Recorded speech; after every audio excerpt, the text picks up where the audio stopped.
Andrei, in trying to understand the nature of consciousness, I like to focus on free will because it seems like a remarkable probe to figure out what's going on. You focused on agency, and I'd like to try to understand how agency, personal intention, can help us understand free will. Good. I think one of the main reasons why thinking about agency, if you will, sort of these ground level questions first, is because when we talk about free will, a lot of times people want to talk about the free part, but they don't say what they mean by the will. And I think that's what's important here. So I think when we talk about agency, we're talking about the will part. So that brings up the question about what exactly is the will. So I take it that by the will, what we mean is going to be a sort of capacity, or what it is, I should say, is going to be a capacity that we have to make up our minds for reasons. And that's what I think is going to be distinctive of animals that have a will. They're the kinds of things that can, in fact, make up their minds about what to do. In fact, I should be more specific about what to do. And furthermore, they can do it in response to reasons. That's the kind of capacity, I think, that we're talking about. And we're wondering about whether or not the exercise of that capacity could, in fact, be free. Okay. So now we have a definition of will. We know what free. Now, how does the concept of agency help us to move from will to understand free will? Good. Because now then we have to think about how it is that this sort of capacity that we have, when we're exercising agency, what sort of role is it playing? Right? And there end up being different sorts of accounts. On some sorts of accounts, that capacity itself is directly causing our decisions.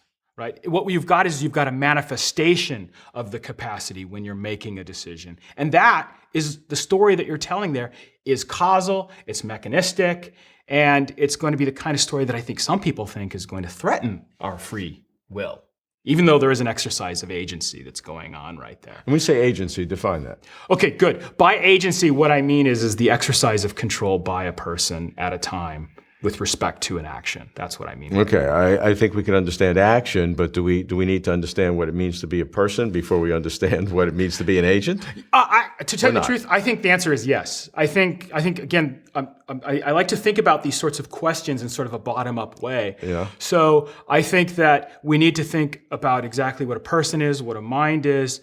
We have to sort these sorts of questions out before I think we can really start telling an informative story about what's going on when we're exercising agency. I'm starting to get confused. I asked free will. Now we define will. Then we had to go to agency, and now I have to go to person to understand what an agent is. So I have this flow of concepts, and I'm starting to be at a place where I thought I understood it. Now I don't understand anything. So how do we build this up? Yeah, how do we build it up? I think the way to build it up first of all is work out what our fundamental ontology is. And what I mean by that is what are the basic constituents or building blocks of reality? What are our basic categories that we're using? And I think once we work out those categories, from there, we can think about how it is that those categories end up functioning in actually giving an account of what a mind is and what a person is. And from there, most importantly, for thinking about agency, what the relevant sorts of states and capacities are that are going to be involved in our making choices, what exactly those are, and how those are in fact exercised, and how they are a part of the kind of role, I should say, that they're playing within that system that might be a person. And then from there we can start, I think, so let's assume we don't have to focus on it, that there's a process you have to go through from mind or person to get to an agent, an active sense of doing an action.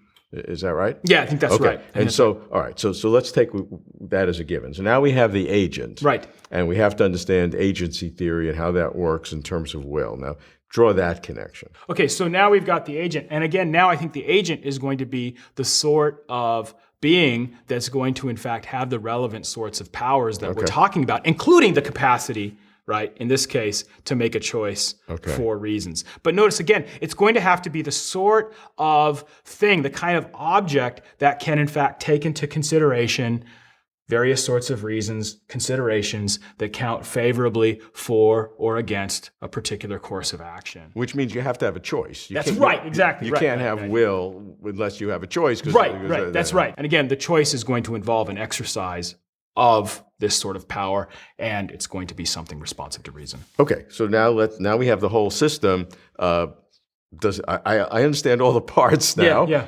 But what does that mean about free will? What does that mean about free will? Well, I think at the end of the day, what it means about free will is the story that we're going to tell is going to be one where reasons, I think, are going to be most crucial, and we're going to be most concerned about whether or not the sorts of beings that we're going to count as free, I should say, in the relevant sense. And I think the relevant sense has to do with moral freedom. Those are going to be the sorts of things, the sorts of beings, the sorts of agents who can take moral considerations into account when they're making choices.